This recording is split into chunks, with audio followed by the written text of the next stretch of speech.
Hello everyone, welcome to Anubha study facts. आज guys हम लोग बात करने वाले हैं कि एक दिन में 11 घंटे हम कैसे पढ़ सकते हैं।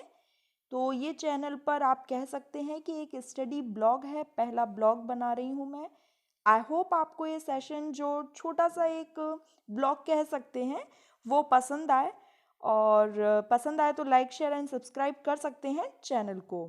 तो गाइस सबसे पहले हमको क्या करना है कि जो भी हम पढ़ेंगे उसकी एक टू डू लिस्ट बनाएंगे। आप अपने सब्जेक्ट्स के अकॉर्डिंग बनाइएगा। जिस भी एग्ज़ाम की प्रिपरेशन आप कर रहे हैं तो उसके जो भी सब्जेक्ट्स हैं आप उनकी एक लिस्ट बनाइए कि कितना कितना टाइम आपको देना है। जैसे यहाँ पर मैंने अपने अकॉर्डिंग जो सब्जेक्ट्स मैं पढ़ती हूँ मैंने उनकी एक लिस्ट बना ली और पूरा टाइम भी दे दिया कि इतने इतने टाइम पर मैं इस सब्जेक्ट को कंप्लीट करने वाली हूँ, और वो भी सोने से पहले। नेक्स्ट डे गाइड्स, मॉर्निंग में सबसे पहले क्या रहता है कि हम एकदम से पढ़ने नहीं बैठ पाते हैं क्योंकि हम थोड़ा सा स्लीपी सा फील करते हैं। तो जहाँ पर भी प्लांट्स हों या फिर जहाँ पर भी आप थोड़ा सा अपने आप को फ्रेश फील कराएं वहाँ पर आप वॉक कर सकते हैं, एक्सरसाइज कर सकते हैं। और इस टाइम पर तो योगा जितना ज़्यादा हो सकता है उतना आप योगा कर सकते हैं। थोड़ा सा प्लांट से क्या फ्रेश एयर मिलेगी और आप बहुत ज़्यादा फ्रेश फील करेंगे। उसके बाद ही पढ़ने बैठिएगा। ऐसा नहीं कि बस उठे सुबह और तुरंत पढ़ने बैठ गए। थोड़ा सा फ्रेश एयर लो, एक्सरसाइज करो, योगा करो।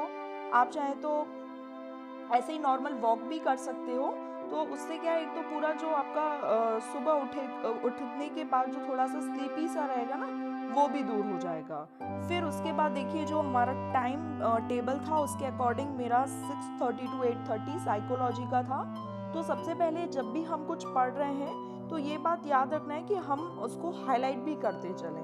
कभी कभी क्या होता है कि बहुत सारी चीज़ें बुक्स में ऐसी रहती हैं कि अननेसेसरी भी हैं, इतनी ज़्यादा इम्पॉर्टेंट भी नहीं है, लेकिन फिर भी वो हम जब एग्ज़ाम देने जा रहे हैं उससे पहले जब हमें पढ़ना होता है तो बहुत ज़्यादा प्रेशर हो जाता है कि कौन से पॉइंट्स इंपॉर्टेंट हैं और कौन से पॉइंट्स इंपॉर्टेंट नहीं है।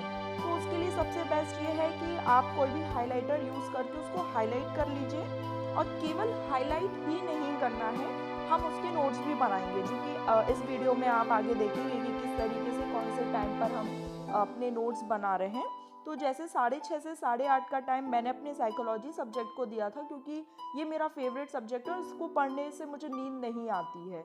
तो आप भी कोई अपना ऐसा सब्जेक्ट चूज़ कर सकते हैं। जैसे आप चाहें तो मैथ्स, किसी को इंग्लिश अच्छी लगती है, किसी को साइकोलॉजी, किसी को साइंस। तो वो आपके अकॉर्डिंग रहेगा। आप उस सब्जेक्ट को चूज़ कीजिए जिससे आपको बिल्कुल नींद ना आए, आपका माइंड फ्रेश फील करे। ऐसे सब्जेक्ट को चूज़ करना है। फिर उसके बाद नॉर्मल उसकी एक बार हम रीडिंग करने वाले हैं। रीडिंग करने के साथ साथ हम उसको हाईलाइट भी करेंगे ताकि जो एग्ज़ाम के पहले बहुत ज़्यादा प्रेशर ना हो। अगर कभी हमें पढ़ना भी है तो हम केवल हाईलाइटेड पॉइंट्स को ही पढ़कर एग्ज़ाम देने जा सकते हैं। अब जो 6:30 से 8:30 का टाइम है उसमें हम क्या करने वाले हैं, 1 घंटे हम रीडिंग करने वाले हैं। ऐसा नहीं कि हम 2 घंटे रीडिंग करेंगे और फिर रीडिंग से क्या होता है हमें आउटपुट पता ही नहीं चलता है कि हमने जो कुछ पढ़ा है वो कितना कुछ आ रहा है। तो हम क्या करेंगे, जब हम इस रीडिंग करने के बाद जो हाइलाइट्स पॉइंट कर रहे हैं हाईलाइट, तो उनको अब हम लिखने वाले हैं। तो 1 घंटा जैसे हमने लिखा, थोड़ा सा 5 मिनट का ब्रेक लेना है।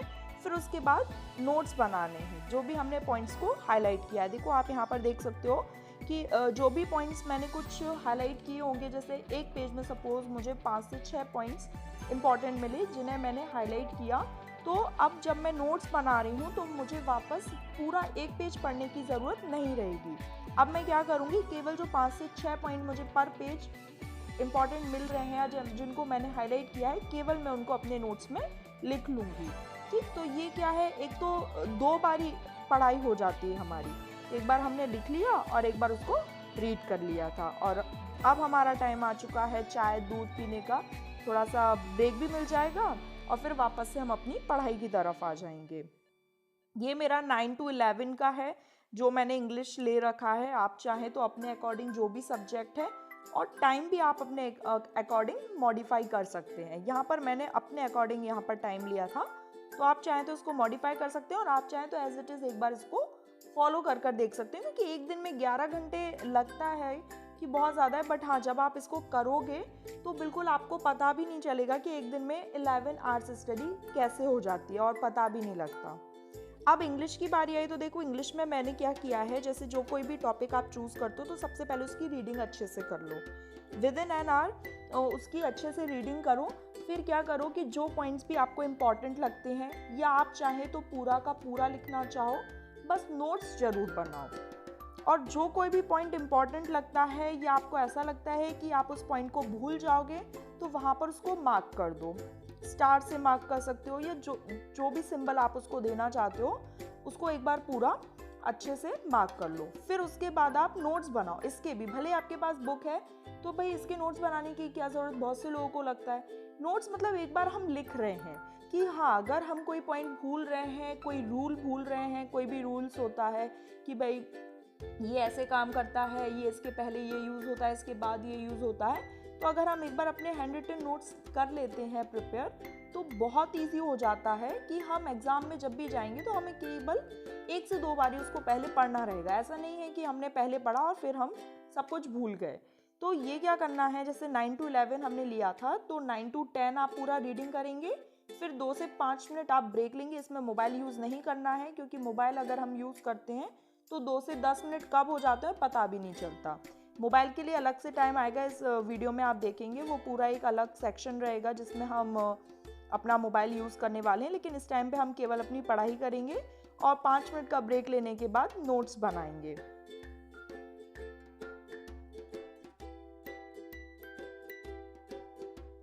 फिर उसके बाद आप नहाना करना जो भी आपकी एक्टिविटीज़ हैं वो कीजिए और फिर जो भी आपका लंच का टाइम होता है जिस भी अकॉर्डिंग तो वो कीजिए और उसके बाद थोड़ा सा रेस्ट कीजिए। फिर वापस से हम अपनी पढ़ाई की तरफ आ जाते हैं। 1 घंटा हमने यहाँ पर मतलब एक्चुअली 11 से 1 2 घंटे का ब्रेक ले लिया और अब हम 1 बजे से पढ़ने बैठ गए हैं। 2 घंटे का ब्रेक बहुत होता है, इसमें आप चाहें तो थोड़ा बहुत मोबाइल यूज़ कर सकते हैं, अपना जो डेली एक्टिविटीज़ है वो, उसके बाद लंच, ये सब काम आपका 2 आवर्स बहुत है आई थिंक। फिर उसके बाद यहाँ पे जो मैंने 1 से 2 लिया है वो इसलिए लिया है क्योंकि मुझे ऐसा लगता है कि 45 मिनट या 30 से 45 मिनट यहाँ पर रीडिंग हो जाएगी एंड 15 to 20 मिनट्स में यहाँ पर नोट्स मेकिंग हो जाएगी। तो वो टाइम आप अपने अकॉर्डिंग ले सकते हैं। आप किसी सब्जेक्ट को ज़्यादा देना चाहते हैं तो आप ज़्यादा दे सकते हैं, कम देना चाहते हैं तो कम दे सकते हैं। अब रीडिंग के बाद वही सारे सब्जेक्ट्स में मैंने वही करा है कि रीडिंग करने के बाद मैं क्या कर रही हूँ, हर सब्जेक्ट के नोट्स बना रही हूँ। नोट्स से वापस वही होगा कि कोई भी पॉइंट अगर मैं कहीं भी भूल गई होंगी तो मुझे पता चल जाएगा कि हाँ ये पॉइंट मैं यहाँ पर भूल रही हूँ, तो मैं उस पर कोई भी सिंबल ऐसा बना लूँगी कि हाँ मुझे ये पता होना चाहिए कि मैं ये पॉइंट बार बार भूल रही हूँ, तो अब मैं इस पॉइंट को बार बार ना भूलूँ। उस चीज़ को हाईलाइट जहाँ पर मैंने किया था अब उन पॉइंट्स को मैंने लिखा, एक बार रीड और कर लिया ताकि अगर कहीं भी भूल रही हूँ तो पता लग सके। इस तरीके से हर सब्जेक्ट को पहले रीड करना है और फिर हमें नोट्स बनाने हैं। ये मेरा हिस्ट्री का था, मतलब मैंने 2 घंटे लगातार ले लिए थे, ज्योग्राफी हिस्ट्री 1 से 3। तो सब्जेक्ट्स अपने अकॉर्डिंग चेंज कर लीजिए और अगेन मैं वापस वही कहूँगी कि मैं रीडिंग कर रही हूँ। रीडिंग के बाद जितने भी पॉइंट्स मैंने हाईलाइट किए हैं उनको मैं सब कुछ लिखूँगी। मुझे पता भी चल जाएगा कि अगर मैं कहीं भूल रही हूँ, क्या भूल रही हूँ, तो मैं अगेन उस चीज़ पर फोकस कर सकूँगी।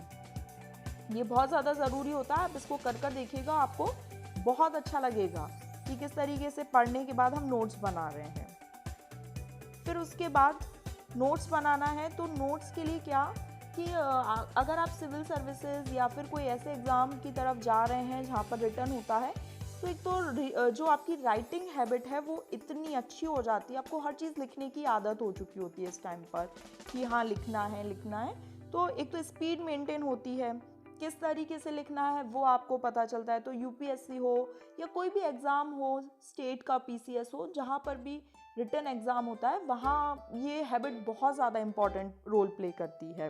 तो और अगर नॉर्मल भी एग्ज़ाम दे रहे हो तो मतलब मेरे हिसाब से जो हैंड रिटन नोट्स हैं वो बहुत ही इम्पॉर्टेंट रोल प्ले करते हैं किसी भी चीज़ को याद रखने में। आप इजीली उस चीज़ को भूलते नहीं हैं, एग्ज़ाम में माइंड में स्ट्राइक कर जाता है कि अरे हाँ ये मैंने यहाँ पर ऐसा कुछ लिखा हुआ था। आप कुछ ट्रिक्स अपने माइंड में डेवलप कर लेते हैं, तो पढ़ने के बाद उसको आपको लिखना ज़रूर है। भले ही थोड़ा सा टाइम लग जाए, थोड़ा सा कम पढ़ लो, हो सकता है हिस्ट्री में केवल 2 पेज ही पढ़ पाओ नए, या फिर केवल 1 ही पेज पढ़ पाओ, भले ही 1 पेज पढ़ो लेकिन अच्छे से पढ़ो और इस चीज़ को लिख कर देखो जितना कुछ आप पढ़ रहे हो। ये बहुत ज़्यादा मैंडेटरी सा ही समझ लो कि बिल्कुल पढ़ना है और उसके बाद हमें अपने हैंड रिटन नोट्स बनाने हैं। इतना सब कुछ पढ़ लिया हमने 1 से 3। अब थोड़ा सा लगेगा कि हाँ रेस्ट की ज़रूरत है, तो बिल्कुल यहाँ पर रेस्ट लेंगे हम, अच्छा खासा रेस्ट लेंगे। ऐसा नहीं है, चाहे तो कुछ उठने के बाद कुछ खाने का मन होता है तो ऑब्वियस सी बात है।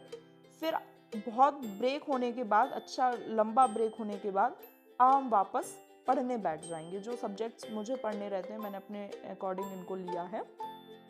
और यहाँ पर भी आप कहेंगे कि भाई ये चीज़ मैं क्या कर रही हूँ, तो देखो पर्यायवाची पढ़े अपन ने, फिर उसके बाद कुछ कुछ होते हैं कि जैसे एक वर्ड के 4 से 5 पर्यायवाची होते हैं, हमको 3 तक तो याद बहुत ईजीली हो जाते हैं और कुछ के 4 याद हो जाते हैं, लेकिन 5 हर किसी के याद नहीं हो पाते। तो क्या करना है कि हमको इनको भी लिख कर देखना है। जब हम एक बार लिख लेंगे तो माइंड में अच्छे खासे से छप जाते हैं ये कि हाँ इसका ये है, इसका ये है। वरना क्या है, पर्यायवाची में हम बहुत ज़्यादा कंफ्यूज होते जाते हैं कि यार ये इसका था, ये उसका था, किसका था। तो जहाँ पर जैसे हिंदी बहुत सारे एग्ज़ाम्स में आती है, टीचिंग एग्ज़ाम्स में तो आती ही आती है, तो ये सब चीज़ें थोड़ा सा ध्यान में रखना है। फिर वापस से ये आपका भाई सोशल मीडिया का रहेगा, जो भी आपको मोबाइल में यूज़ करना है आप आराम से करो, थोड़ा टाइम लो। मैंने कहा था ना हर टाइम मोबाइल यूज़ मत करो, इसका एक स्पेसिफिक टाइम रख लो। फिर शाम को वॉक करना रहता है, वो बहुत अच्छा रहता है, माइंड भी फ्रेश होता है। और वापस से फिर पढ़ाई पर आ जाओ। ये अपने अकॉर्डिंग ले लेना आप चाहो तो उसको थोड़ा सा और डिले कर सकते हो, जो भी आप जिसके अकॉर्डिंग करना चाहो। क्योंकि रीजनिंग में क्या है कि इसको आप आराम से बाहर बैठकर कहीं भी बैठकर कर सकते हो। ऐसा नहीं है कि बिल्कुल आपको फोकस्ड वे में रहना रहेगा। तो इस वजह से कुछ क्या सब्जेक्ट्स का जो टाइमिंग है वो देखकर भी करनी पड़ती है कि अगर नींद आ रही है तो कोई ऐसे सब्जेक्ट्स लो जिससे नींद भग जाए। ऐसा नहीं कि बिल्कुल नींद आती रहे, हम पढ़ रहे हैं, हम क्या पढ़ रहे हैं हमको खुद को ही ना पता हो। तो कुछ सब्जेक्ट्स ऐसे चुनो कि हाँ जब नींद आ रही है तो हम मैथ्स ले सकते हैं, या फिर हम अपना फेवरेट सब्जेक्ट जिसको हमें पढ़ने में बहुत इंटरेस्ट आता है, तो भाई हमें नींद आ ही नहीं सकती, तो कुछ सब्जेक्ट्स ऐसे ले लो। जैसे अब शाम को 6:30 से 8:30 में बहुत ज़्यादा मन नहीं लगता है पढ़ने में, शाम का टाइम रहता है वैसे भी, तो इस टाइम पर आप क्या करो कि कोई ऐसा सब्जेक्ट जहाँ पर बहुत ज़्यादा फोकस ना रहना पड़े। हालांकि रीजनिंग में फोकस रहना पड़ता है, बट इतना भी ज़्यादा नहीं। आप थोड़ा सा उसको हाँ चल सकता है कि हाँ ठीक है, अगर हम बैठे हुए हैं तो नॉर्मल हम बातें भी कर सकते हैं थोड़ा बहुत, और अपना थोड़ा पढ़ भी सकते हैं, मतलब माइंड भी फ्रेश हो जाएगा। और हम अपना ये जो भी क्वेश्चन है ऑलमोस्ट आप टारगेट रख लीजिएगा कि 2 घंटे में मुझे इतने क्वेश्चंस तो रीजनिंग के करने ही हैं। तो यहाँ पर ये जब आप टारगेट लेकर चलोगे तो कोशिश करोगे कि हाँ मेरा ज़्यादा टाइम और कहीं वेस्ट ना हो। भाई मुझे अगर 100 क्वेश्चन, 50 क्वेश्चन, 80 क्वेश्चन इस तरीके से लगाने हैं तो वो विद इन टाइम के अंदर अंदर हो जाए। वरना हमने 2 घंटे का टाइम लिया, रीजनिंग के क्वेश्चन पता चले हमने 10 ही नहीं करे। तो उनको क्वेश्चन को सोचो कि इतने क्वेश्चन करने हैं मुझे इतने इतने टाइम में, उसके बाद ही मैं मतलब कोई काम आगे करूँगी या करूँगा। जब ऐसा कुछ सोच के चलोगे तो रीजनिंग क्या जो भी सब्जेक्ट्स पढ़ रहे हो पहले फोकस्ड करो कि हाँ मुझे इतना इतना कंप्लीट करना है। अगर इतना सोच लिया तो समझ लो बहुत अच्छी बात है। ये डिनर का टाइम है, यहाँ पर थोड़ा सा अच्छा खासा टाइम मिल जाता है, लगभग आधे घंटे का time.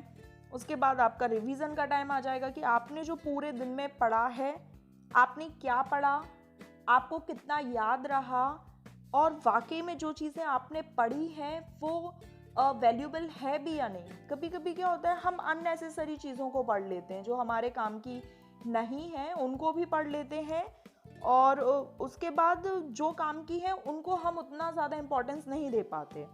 Because of vast syllabus of any exam, किसी भी एग्ज़ाम की तरफ अगर हम जाएं तो अच्छा खासा सिलेबस रहता ही है, तो बहुत सारी चीज़ें हम पढ़ते जाते हैं पर हमें नहीं पता होता कि क्या इंपॉर्टेंट है और क्या इंपॉर्टेंट नहीं है। तो सबसे पहले ये चूज़ करना है, चीज़ों को स्किप करना सीखो कि हाँ ये इतना इंपॉर्टेंट नहीं है, इसको स्किप कर सकते हैं। फिर ये देखो नोट्स मेकिंग का बहुत ज़्यादा इम्पॉर्टेंट रोल रहता है। कुछ स्टिकी नोट्स वगैरह हैं, तो स्टिकी नोट्स केवल इसलिए कि थोड़ा सा इंटरेस्टिंग लगे पढ़ने में। चीज़ों को भाई इंटरेस्टिंग भी बनाना है ना। पिछले 9 घंटे से हम पढ़ रहे हैं, अभी हमें रिवाइज करना है, और रिवीजन में तो सबसे ज़्यादा बोरियत होती है। ऐसा लगता है यार ये तो मेरा पढ़ा हुआ है, ये तो मैंने पढ़ लिया है, इसकी क्या ज़रूरत है, अब ये तो मुझे आ जाएगा। तो कोई ऐसी चीज़, ऐसे इंटरेस्टिंग वेज लाओ जो आपकी लर्निंग को इफ़ेक्ट करें और बहुत ज़्यादा अच्छा प्रभाव डालें, पॉजिटिव प्रभाव उस पर डले। तो जब नोट्स बनाएंगे तो चीज़ें अच्छी भी लगती हैं कि हाँ, कुछ कलरफुल चीज़ें देखकर तो वैसे भी पढ़ने का भी मन होता है। तो कुछ ऐसी चीज़ें इफ़ेक्टिव वे में रखो अपने पास कि हाँ, इस तरीके से मैंने नोट्स बनाए हैं, जो भी कुछ मैंने एक पूरे अपने दिन में पढ़ा है, मैं उनको छोटे-छोटे नोट्स में डिवाइड कर रही हूँ। और छोटे notes not only for fun, बल्कि ये होता है कि जब हम एग्ज़ाम देने जा रहे हैं तो हम केवल की पॉइंट्स एग्ज़ाम के एक रात पहले हम पूरा तो नहीं पढ़ेंगे ना। तो देखो गाइज़, यहाँ आप वीडियो में देख सकते हैं कि कुछ इस तरीके के नोट्स बनाकर रख लो, या फिर जहाँ भी पढ़ रहे हो, जिन चीज़ों को बार बार भूल रहे हो, वॉल पर या जहाँ भी पढ़ो उनको स्टिक कर सकते हो। ये बहुत बहुत इम्पॉर्टेंट रहता है इस तरीके से शॉर्ट नोट्स बनाना, वन वर्ड में बिल्कुल लिखना, कि बहुत ज़्यादा टाइम भी ना लगे और चीज़ें बहुत अच्छे से रिवाइज होती जाएँ। जहाँ पर आपको लग रहा है कुछ पॉइंट्स बहुत ज़्यादा भूल रहे हैं, जैसे डेट वगैरह होती है हिस्ट्री में, ज्योग्राफी में कुछ भी चीज़ है, जैसे हम कोई नाम भूल रहे हैं, तो वहाँ पर अब हमारी जो टू डू लिस्ट हमने बनाई थी एक रात सोने से पहले, अब हम उसको चेक करने वाले हैं कि वाकई में जो सब्जेक्ट्स हमने डिसाइड करे थे, उस सब्जेक्ट के अंदर का जो मटेरियल डिसाइड किया था, क्या वो हम कंप्लीट कर पाए। अगर हम कर पाएँ तो हमें बहुत ज़्यादा सेटिस्फेक्शन फील होता है। सबको पता है कि हाँ, अगर हम बहुत जो भी टारगेट है उसको अचीव कर लेते हैं तो बहुत सही रहता है। और ये देखो, ये टाइम भी हो गया जो हमने डिसाइड किया था, तो अब सोने का टाइम हो गया है। और यहाँ पर ये जो वीडियो है वो कंप्लीट हो जाती है। 11 आवर्स ऑफ स्टडी कंप्लीट हो जाती है। एक छोटा सा स्टडी ब्लॉग बनाने की कोशिश की है आप लोगों के लिए। अगर सेशन पसंद आए तो लाइक कीजिएगा, शेयर कीजिएगा उन लोगों के साथ जो लोग